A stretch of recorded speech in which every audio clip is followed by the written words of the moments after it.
और चलिए अब सीधा रुख करेंगे रविशंकर प्रसाद इस वक्त क्या कुछ कह रहे हैं, सुनते हैं प्रेस कॉन्फ्रेंस का। उल्लंघन करते हैं वो बहुत दुर्भाग्यपूर्ण है।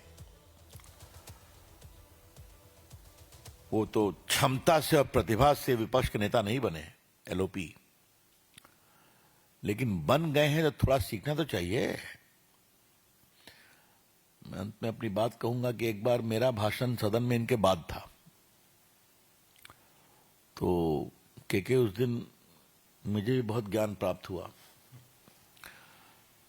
संविधान के ऊपर बहस होने वाली थी 75 साल के ऊपर, तो उन्होंने शुरू किया कि 5-6 साल में बच्चा जवान हो जाता है। तो हम लोग सब लोग घबरा गए कि ये कौन सा तर्क है भाई। और दूसरा तर्क उन्होंने कहा, तपस्या से शरीर में गर्मी आती है।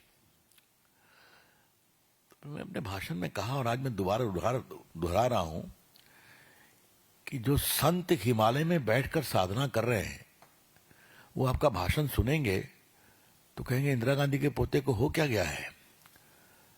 हम अपने को अनादि से अनंत के जोड़ने के लिए साधक बने हुए हैं और ये कह रहे हैं कि तपस्या से गर्मी आती है।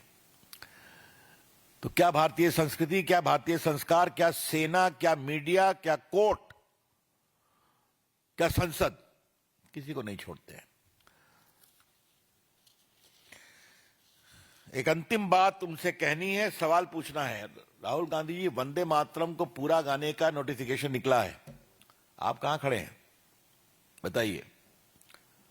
तृणमूल और सीपीआई और सीपीएम ने तो विरोध कर दिया, आप कहां खड़े हैं श्रीमान राहुल गांधी जी, कृपा करके बताइए।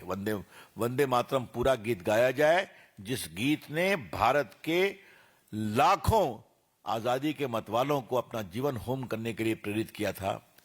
राहुल गांधी जी, आप बताइए, वंदे मातरम पूरा गाया जाए कि नहीं गाया जाए, आप कहां खड़े हैं। कि आप भी वोट बैंक की पॉलिटिक्स करते हैं तो कृपया कर करके फिर जो भी आपकी पार्टी की परंपरा रही है उसका दावा मत किया कीजिए। धन्यवाद। कोई प्रश्न?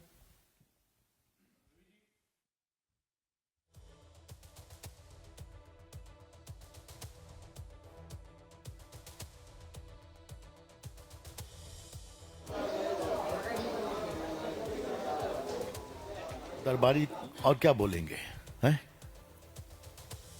राग दरबारी में तो दरबारी यही करेंगे ना।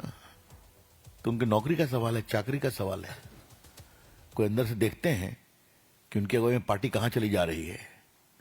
और याद करिए, उस दिन भी झूठ बोला कि वो तेजस्वी सूर्या का स्टेटमेंट सुन करके हमने राष्ट्रवाद की बात कही। सुबह से उनके लोग क्या चला रहे थे कि राहुल गांधी बोलने वाले हैं राष्ट्रवाद पर, इस सब पर चलता है।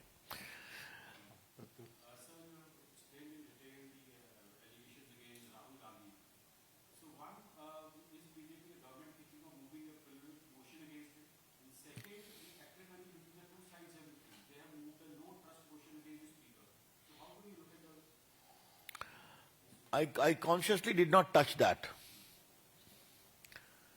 And हम स्पीकर साहब के आचरण की बहुत तारीफ करना चाहेंगे कि जो अखबारों में मैंने देखा कि टेक्निकल तरीके से इनको रिजेक्ट नहीं करो, सब्सटैंटिव आने दो, जो भी होगा वो होगा।